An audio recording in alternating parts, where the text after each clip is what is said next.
Hello, everyone. Welcome to another Uncommon Entrepreneurs Lunch and Learn. I'm excited today. We're here with the team at Fusion Farms. I'm Kendell Lang, the CEO of Fusion Farms, and with me is my wife.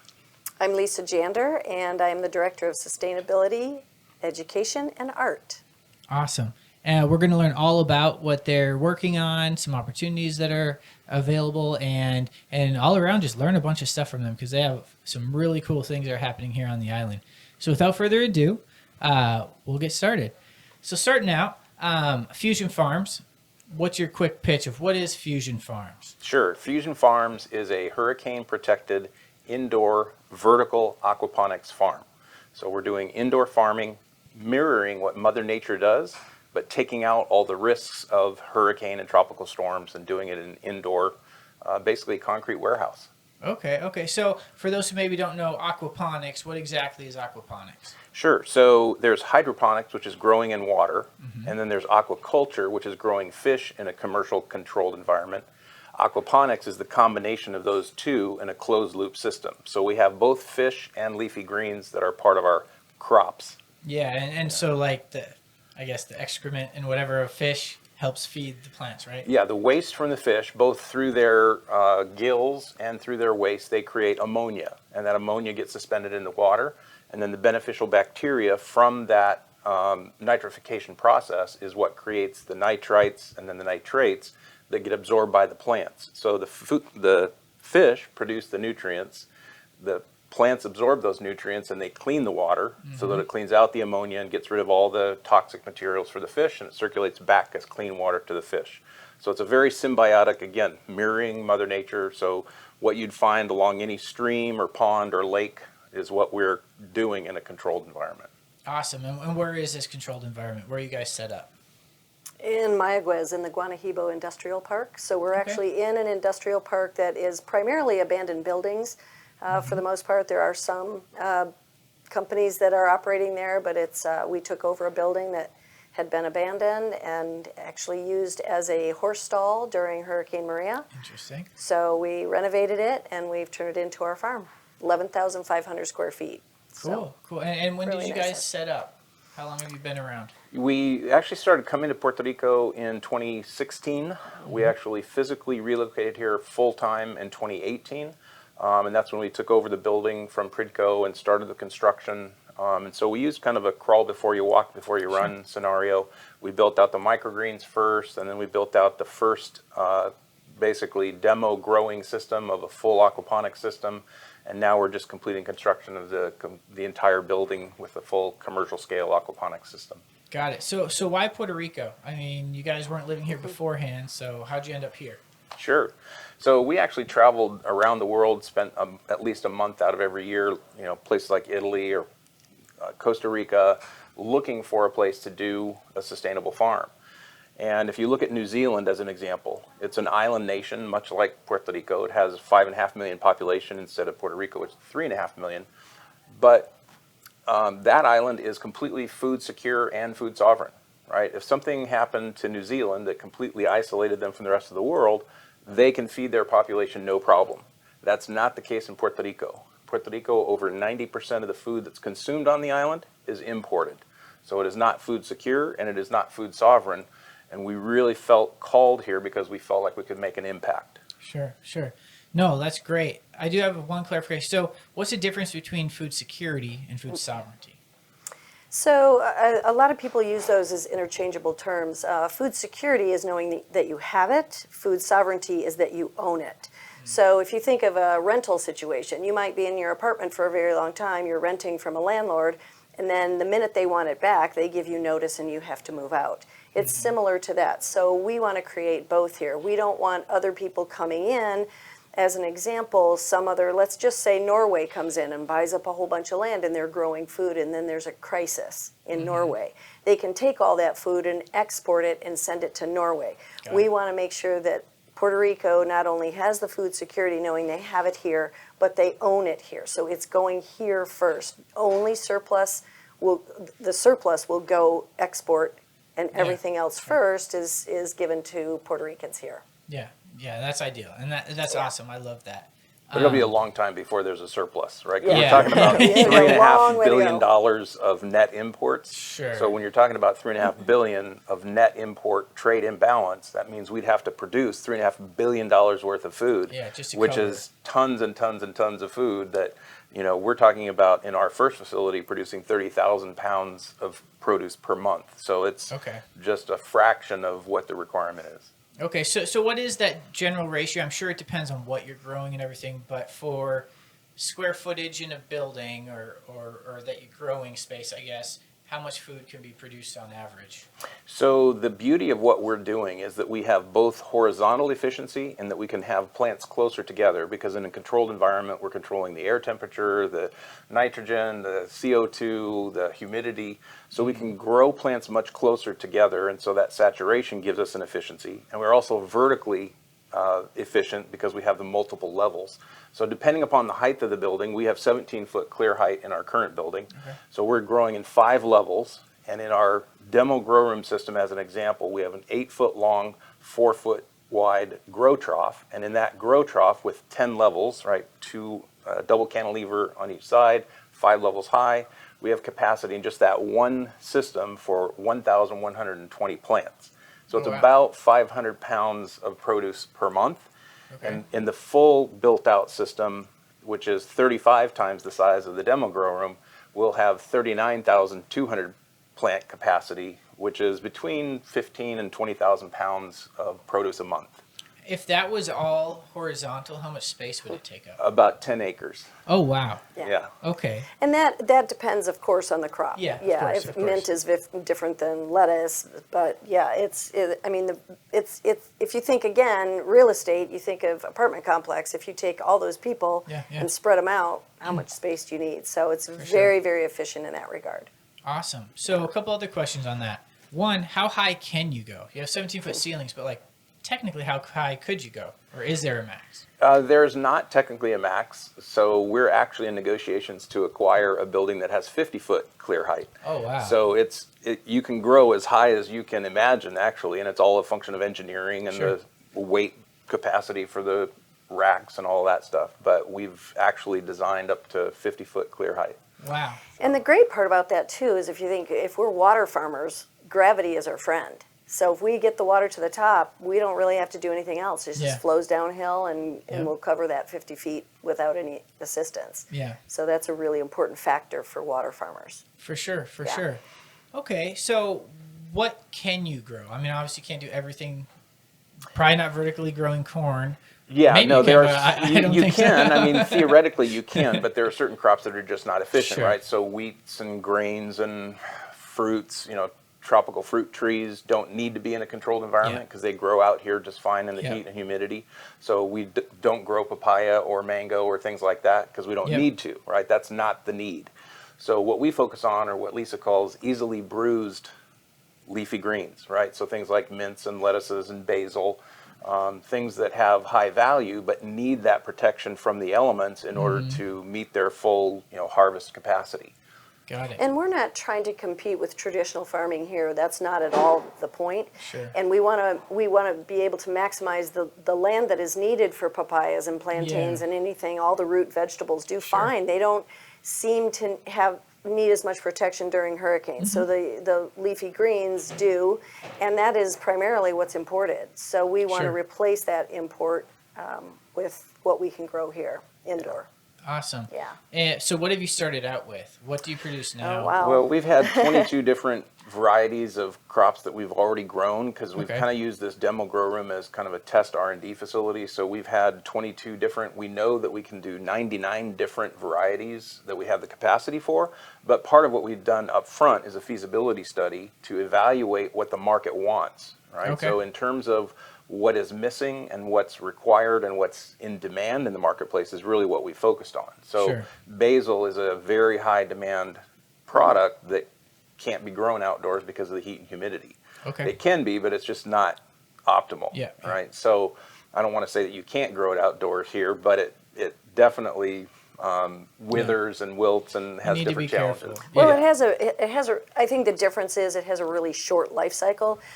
There are plenty of people that grow basil and it's beautiful and gorgeous and everything's great, and then all of a sudden the weather changes just a little bit, whether it be the tropical storm that comes or Yeah. humidity or a iguana eats it, and we don't have that. So that is considered what we call a cut and come again crop.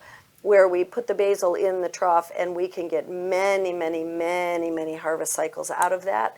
So Sure. we can maximize one basil plant well beyond what you could out in a traditional farming setting. Yeah, we've failed at so we've totally failed. We've planted lettuce and different things while living here, and I kid you not, we had these little growers that normally would have flowers like outside your window.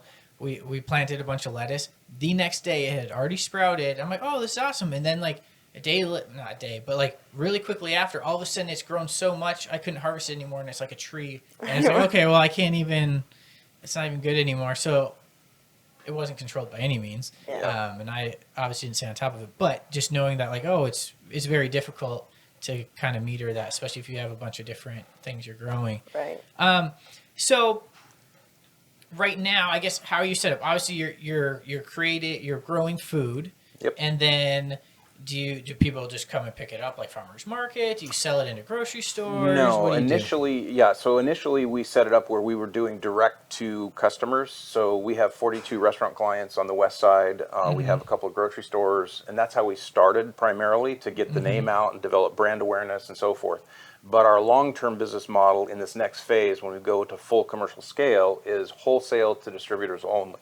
Because we'll be doing 30,000 Sure. pounds of produce, and I'm not interested in being in the trucking business or the hiring drivers business. Yeah. So we are Yeah. going to, work with. We already have a letter of intent with Caribbean Produce to take all of our produce. So they'll drive up great. their truck, we'll load their truck up, and they'll go distribute it to their clients.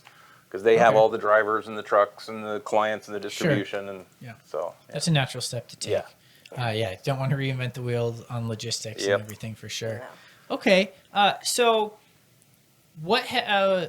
tell us about your journey thus far. What has gone well, and what maybe hasn't gone well, or what are some surprises, good or bad? How much time do we have? Did you say? We'll keep it to the top kidding. one or two. Well, I'd like to say one of the things that's been very exciting for me, that is one of my passions. First of all, a part of my history is working with teens and young adults. So we have a partnership with the University of Puerto Rico, Mayagüez, the agriculture department. And one of the things we're very committed to here is giving jobs to people. So when these students graduate with a degree in agriculture, a lot of them can't find a job, so they leave the island. It's the brain drain. Yeah. They leave Yeah. and they go to Nebraska or Florida to grow strawberries or wherever, and they really want to be here with their family, but they had to leave. So we love that we have employed, we were trying to count the other day, and I don't really know at this point, we've kind of lost track, at least but I 18 could, interns that have come through UPR. that have come through, and they Okay. get a paid internship, which is very important because Yeah. we're not asking for free help. Yep. And so it's been really great to see them grow and have an experience somewhere that is so unique, that will look great on their resume wherever they decide to go. But also we want to grow them up so that as we expand our buildings and we expand all over the island, they can go and be ready to work at whatever facility they want, whether it's Ponce, Arecibo, Dorado, wherever it is. So we are kind of like this incubator in a way to bring in this talent and have them learn a new farming method and combined with what they already have. So that's number one for me. And I think the second thing for me that's been great, I've started what's called an edible fence initiative. Okay. So all over the island, chain link fences. What we have in the front of our property is a chain link fence that was completely bare, and I seeded everything, Malabar spinach, there's parcha, there's cucamelons, which many people have never even had, tomatoes, so that the community can come and they can pick off the fence, they can eat off the fence. We don't have to be open, it's accessible from the other side with the sidewalk. Yeah. They can eat, and we encourage them to not just eat, but to take the seeds and plant their own fence. We'd like to see every fence, at least starting in our industrial park, Sure. be an edible fence. It's been a fantastic outreach program and something that we feel really good about doing for the community. Sure. And maybe it'll stop the iguanas before they get in your yard. So they'll Well, just Well, eat the Lisa fence has stuff. some really interesting solutions for iguanas that we've shared with several people. So And it's not a gun. yes, Let's and clear that so up. we want to invite people to come take a tour of the farm, because you can come kick the tires and learn a lot. And Yeah. two of the things that we share on the tour are the solutions to control iguanas and actually to repel iguanas, because that's Interesting. definitely a challenge on the island. And Yeah. I would just reiterate what Lisa was saying, is that we've had great success in our partnership with University of Puerto Rico, Mayagüez, and they've been super helpful and very responsive. So that's been great, both from a cultural integration standpoint as well as finding the right people and being able to transfer knowledge, because what we're doing is first of a kind, right? Sure. They haven't even done this at University of Puerto Rico. Yeah. So this is a first of a kind, and we're opening up possibilities for these young adults to get Yeah. excited about I love being that. farmers again, right? Yeah, Because the yeah. average Yeah. age of farmers on the island is over 60 years old, Yeah, right? yeah. So we need the new Yeah. future farmers of Puerto Rico that are excited about, you can be in a controlled environment, you can be in air conditioning, you can Yeah. Yeah, they don't mind. They don't mind that. yeah, and we're Sure. opening up aspects of engineering, because we're doing remote sensor devices, we have True, monitoring true. devices, we have all the controlled environment. So you could be a software engineer and have a whole career in ag tech Yeah. that people just don't think about. And so it's exciting to see young adults come in and be excited about participating in a Yeah. farm that they Yeah. never imagined before. We had Yeah. one father-son come into the facility, and they explained to us in Spanish that this was the Disneyland of ag tech. So Well, hey, that's a good description to have. Yeah. Actually, I want to jump back on something you said. So you're talking about young people growing up and learning this. And how did you guys get into this? Because I believe you worked in software or something as well. So, Yeah. so how did you end up doing what you're doing? well, I actually have a degree in biology and a focus in marine biology. Oh, okay. So I started with a science basis, and Got I've it. always been fascinated with that. In fact, my senior thesis was on land aquaculture for oysters. Alright. I spent 2 years commercial salmon fishing up in Alaska. I've been involved in farming of either a hobby or commercial basis. My first job in high school was actually driving a pea vine combine harvester. Okay. So I grew up, every summer we'd pick stuff and we'd can with my grandmother. And one of the challenges, one of the motivations for us is that, our kids and this generation of kids is completely disconnected from their food sources. Sure. They don't know how to preserve, they don't know how to can, they don't know how to grow, they don't know Yeah. where their food is grown. Yeah. That really is, for us, the dichotomy of the challenge right now is that the big ag supply chain is really in trouble. It is broken, and COVID just kind of accelerated the understanding of yeah. how broken that system is. So when you think about the 1,500 food miles that the average big ag producer has to send their food. So if a lettuce grower in California is growing lettuce and it sits on a truck and is transported to Florida and then gets on a container and a ship that comes to Puerto Rico, it's 2 weeks and 1,500 food miles before it gets here, which is Wow. why you have maybe a day of Yeah. shelf life. And people Yeah. experience this, it's horrible. I mean, the shelf life and the perishable nature of produce, like if you think about strawberries, we've had every meeting we go to, people say, I can't get strawberries here. I get strawberries from Costco and I take them home, and in a day Yeah. they're Yeah. molding and they're gone. Yep. And that's all about food miles and how quickly you can get the food from the harvest to the customer's table. And that's why we're focusing on hyper local food production, Yeah. because it has fresh food, but it's also got a shelf life. And it's got all the nutrients, right? Sure. When we talk about spinach, spinach is super high in vitamin C as one of its elements. Well, as soon as you pick that spinach, within 24 hours through the natural photosynthesis process, 90% of that vitamin C is gone. Now I kind of digress, but Yeah. all of that was to say there's not yet, there is not a job description in the curriculum of the Department of Agriculture at University of Puerto Rico that says, I want to be a vertical indoor aquaponics farmer, Sure. right? It's a really emerging market. And so there's so many things that are new that we started out, quite honestly, learning by doing. Yeah. Right. So we started with microgreens. We actually started in a bedroom with racks growing 50 trays of microgreens. Sure. So it was a hands-on learning by doing and then expanding and growing. So it really is this crawl before you walk, before you run. And now we're at a scale where we can do this at a commercial level, and we've done research and training. And I am an MCSE, a Microsoft Certified Software Engineer, and I've been in real estate for 30 years. So I've got this kind of weird background. Yeah. But I was building facilities for commercial real estate ventures that were biotechnology facilities. So they were controlled environments, which I've been building for 30 years, and formed that into a real estate investment trust.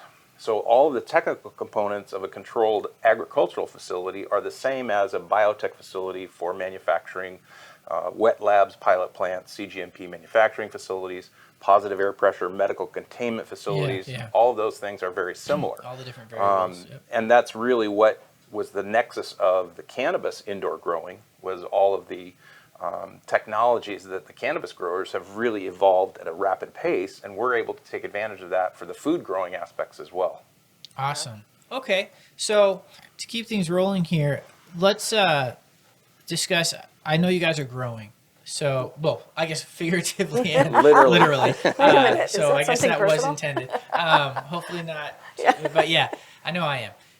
That aside, where are you at now? What are you looking to do? What are you looking for? Like, what's the next steps for Fusion Farms? And our tagline is on our shirts, is growing Puerto Rico. And so our first priority is to prove this model out and expand in Puerto Rico.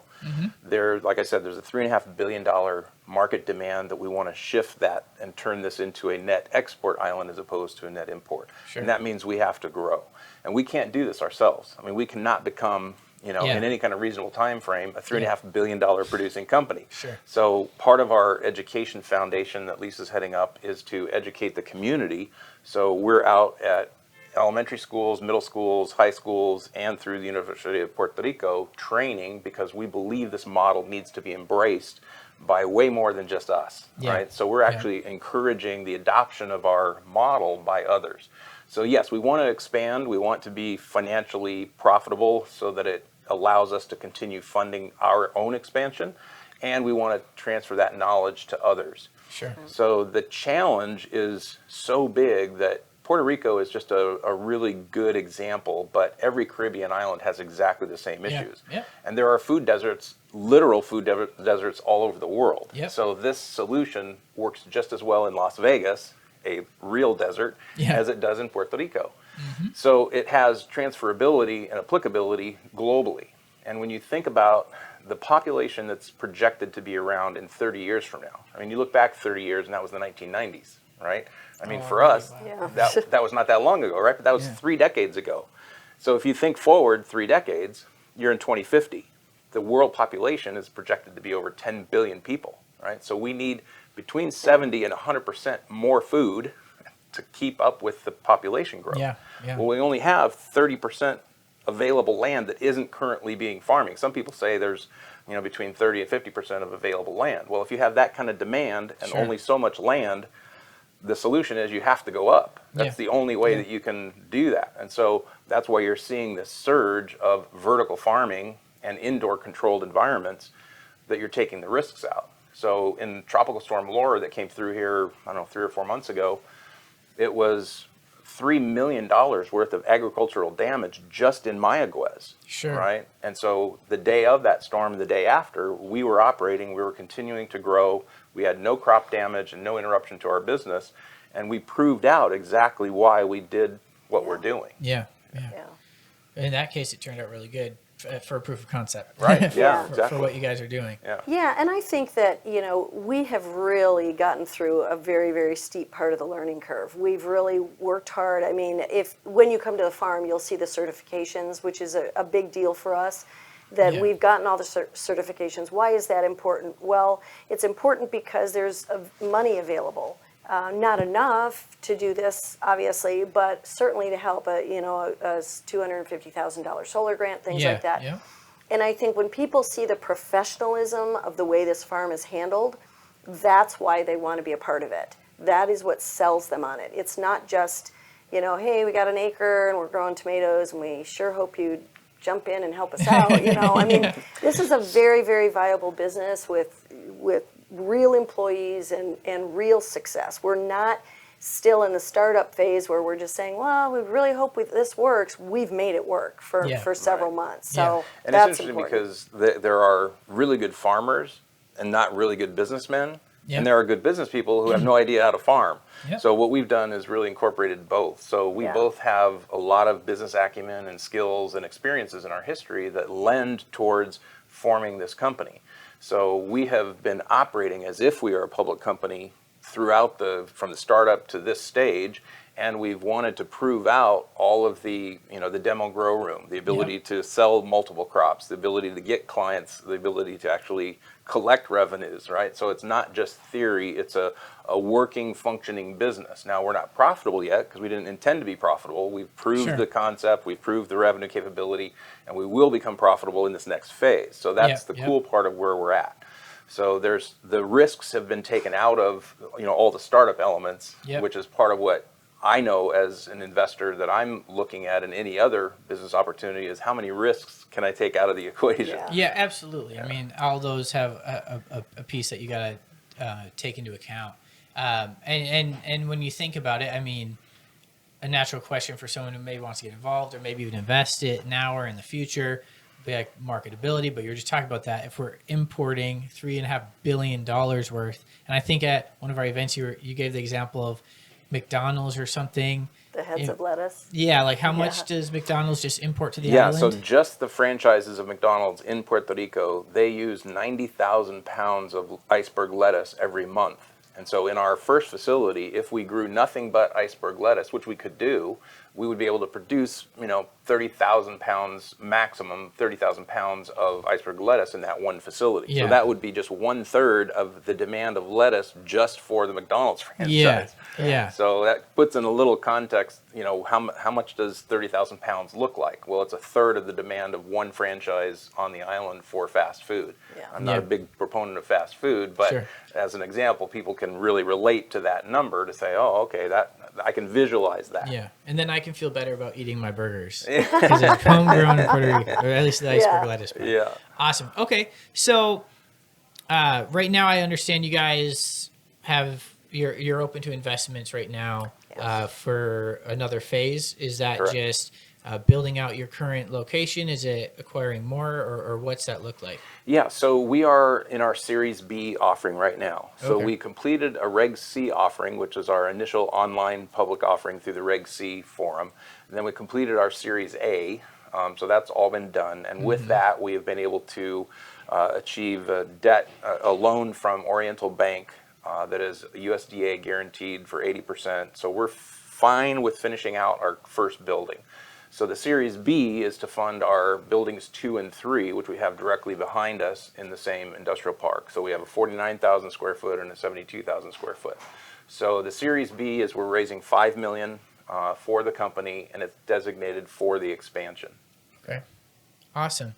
And if people want to learn more about what you're doing in general, and potentially if they want to invest, what's the best way for them to get in contact with you? Well, I think if they live here and have the time, come take a tour. There's nothing like it. There's Saturday morning, 10:30. There's nothing like it. If they don't have the time or don't live here, then fusionfarms.ag is our website, and there's information on there. Okay.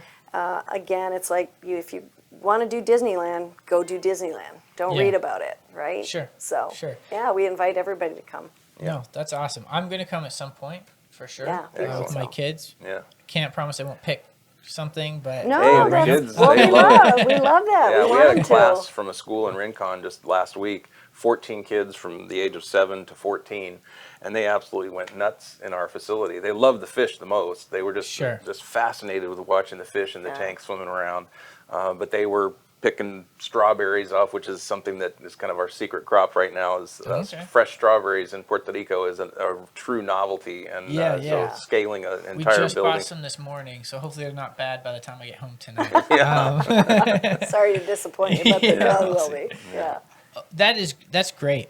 Another thing everyone can do is come to our Uncommon Entrepreneur events we have. Hopefully you guys will join us frequently. I know it's kind of and the investor portal as well. Yep. And we'll have opportunities. We'll post stuff online as well, just so you can learn more about Fusion Farms, as well as if there's any current investment opportunities now or in the future, we'll have links to those as well, and you can learn more about that there.